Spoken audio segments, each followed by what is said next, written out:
Hello friends. மழை நேரத்துக்கு நம்மளுக்கு ஏதாவது சூடாக சாப்பிட்ணுன்னு தோணும். அதை நல்லா ஹெல்த்தியாகவும் சாப்பிட்லாம் அப்படின்னா அதுக்கு பெஸ்ட்டு சாய்ஸ் வந்து இந்த கார கொழுக்கட்டை. இதை ரெஸ்டாரண்ட் ஸ்டைலில் எப்படி நம்ம வீட்டிலேயே சிம்பிளாக செய்யலாம் அப்படின்னு சொல்லிட்டு பார்ப்போம். இதுக்கு மெயினாக தேவையானது இட்லி ரவை. இது ஆன்லைன் ஷாப்பிங்லேயும் நம்ம வாங்கிக்கலாம், இல்லை பக்கத்தில் ஸ்டோர்லேயும் கிடைக்கும். அப்படி இல்லைன்னா இட்லி அரிசியை நல்லா கழுவிட்டு 2 மணி நேரம் காய வச்சு ட்ரை ஆனதுக்கப்புறம் மிக்சியில் பொடி பண்ணி எடுத்துக்கலாம். ஸோ எது நம்மளுக்கு ப்ரிஃபரபிள் மெத்தடோ அதை சூஸ் பண்ணிக்கலாம். இட்லி ரவை வந்து எடுத்துக்கிட்டு அது மூழ்கிற அளவுக்கு தண்ணி சேர்த்துறணும். அதுக்கப்புறம் கடாயில் கொஞ்சமாக ஆயில் சேர்த்துட்டு தாளிப்பு பொருட்களை சேர்த்துக்கணும். கடுகு, உளுத்தம்பருப்பு, ஜீரகம், கடலைப்பருப்பு இது எல்லாத்தையும் சேர்த்து நல்லா வதக்கி விட்டுறணும். வதக்கி விட்டுட்டு கொஞ்சமாக இஞ்சியும் பச்சை மிளகாயும் காரத்துக்கு தகுந்த அளவு சேர்த்துக்கலாம். கருவேப்பிலை இது எல்லாத்தையும் நல்லா வதக்கிட்டு வாசனைக்கு கொஞ்சமாக பெருங்காயம் சேர்த்துக்கலாம். பெருங்காயத்தையும் சேர்த்து நல்லா கலந்து கொடுத்துட்டு நம்ம ஊற வச்சுருக்க இந்த இட்லி ரவையை இதில் சேர்த்துக்கலாம்.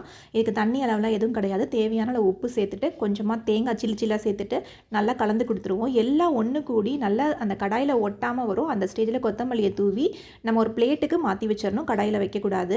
கை பொறுக்கிற சூடு வந்ததுக்கப்புறம் இதை நம்ம வந்து என்ன ஷேப்பில் வேணுமோ பிடிச்சிக்கிட்டு இட்லி கொப்பரையில் வந்து இல்லை ஸ்டீமரில் வந்து நம்ம குக் பண்ணிக்கலாம். 5 to 7 minutes நல்லா குக் பண்ணணும். குக் பண்ணால் நம்மளுக்கு நல்லா சூப்பரான ஹோட்டல் ஸ்டைலில் வந்து கார கொழுக்கட்டை கிடச்சிரும். நல்லா சுட சுட இந்த கிளைமேட்டுக்கு சாப்பிட சூப்பராக இருக்கும். நீங்களும் செஞ்சு பாருங்கள் ஃப்ரெண்ட்ஸ். செஞ்சு பார்த்துட்டு உங்களுடைய கமெண்ட்ஸை எனக்கு சொல்லுங்கள்.